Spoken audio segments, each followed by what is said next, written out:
ქალბატონებო და ბატონებო, მოგესალმებით. დღეს ვიმყოფები ტელეკომპანია პირველი შენობასთან, რომელიც არის ნათელი მაგალითი, რომ საქართველოში დამოუკიდებელი, თავისუფალი ხალხის და ქვეყნის ინტერესების გამომხატველი, დამცველი და გამტარებელი ტელეკომპანიები არ არსებობს.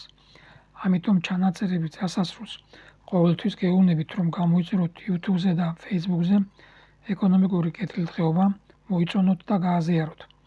ქვეყანაში რომ სოციალ-ეკონომიკური და პოლიტიკური მდგომარეობა ძალზედ მძიმე და რთულია, ტელევიზიების საინფორმაციო სივრცის დამსახურებაცაა, რომელიც გაჯერებულია უსამართლობით, სიცრუით, სიზღით, სიძულვილით და ათასგვარი სიბინძურით. ზოგ ჟურნალისტს მსგავსი საქმიანობის დიდი გამოცდილება და მრავალწლიანი სტაჟი აქვს. მოქალაქეთა კავშირის ახალგაზრდული ორგანიზაციის პრესსამსახურში მუშაობიდან მოყოლებული, TV პირველში მუშაობით დამთავრებული. ნათქვამია, მიუჩვეველს ნუ მიაჩვევ და მიჩვეულს ნუ გადააჩვევ. ბოროტების მსახურებას რომ მიეჩვევი, გადარჩევა ძნელია, თუ შეუძლებელი არაა. დაუბრუნდეთ დღევანდელ რეალობას. როცა ყველა ეგრეთ წოდებული დამოუკიდებელი და თავისუფალი ტელეკომპანიების, მათ შორის TV პირველი ჟურნალისტები, შეშფოთებულები და აღშფოთებულები არიან იმ მდგომარეობით, რომელშიც ხალხი და ქვეყანა აღმოჩნდა. ხელისუფლების გამო. არადა ამ ტელევიზიებმა და ჟურნალისტებმა უდიდესი სამსახური გაუწიეს ხელისუფლებას, რომ მოცემული რეალობის წინაშე დამდგარიყავით. ფაქტია, რომ არჩევნების წინ წელიწადზე მეტი საინფორმაციო გამოშვების მთავარი თემა 9 საათი 40 წუთი იყო მოშიმშილე ყოფილი პრეზიდენტი და დედამისის ინტერვიუები. საინფორმაციო შემდეგაც ამ თემაზე მიდიოდა საუბარი, ანუ ეს იყო ის, რაც ხელისუფლებას უნდოდა და მის შემოთავაზებულ დღის წესრიგს მიყვებოდნენ ტელევიზიები.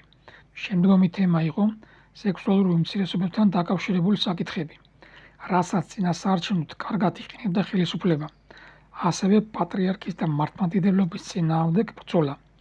მუდმივად საუბარი შეძლებულ სასულიერო პირებზე, მაშინ როდესაც უამრავი მღვდელი, ბერი და სასულიერო პირია, რომლებიც მთელ დროს ლოცვასა და შრომაში ატარებენ.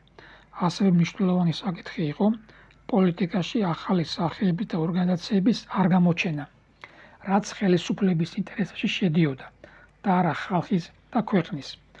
ამ შემთხვევაშიც ტელევიზიები აკეთებდნენ იმას, რაც ხელისუფლებას სურდა.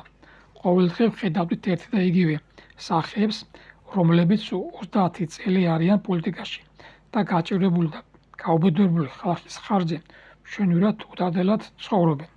შესაბამისად, ვერც ერთი მათგანი არჩევნების შემდეგ ვერ ეუბნება ხალხს კონკრეტულად როგორ დაიცავენ ხალხის და ქვეყნის ინტერესებს. ფაქტია, რომ ტელევიზიები, ჟურნალისტები, პოლიტიკაში მყოფი ცნობადი სახეები და ორგანიზაციები არიან საჩუქარი ამ ხელისუფლებისთვის. ამიტომაცაა, რომ ხალხის და ქვეყნის სასიკეთოდ არაფერი იცვლება. ამიტომ არის აუცილებელი აქტიურობა და სწორი გადაწყვეტილებების მიღება. ყველა ჩანაწერებში გავიმეორებ, რომ თუ აფრიკის და აზიის ქვეყნებთან არ გავხდა უიზო მიმოსვლა, გამოუსწორებელ შედეგებს მივიღებთ. მოგიწოდებთ გამოიწეროთ YouTube-ზე და Facebook-ზე ეკონომიკური კეთილდღეობა, მოიწონოთ ჩანაწერები და გააზიაროთ, რომ რაც შეიძლება მეტმა ადამიანმა ნახოს და მოისმინოს.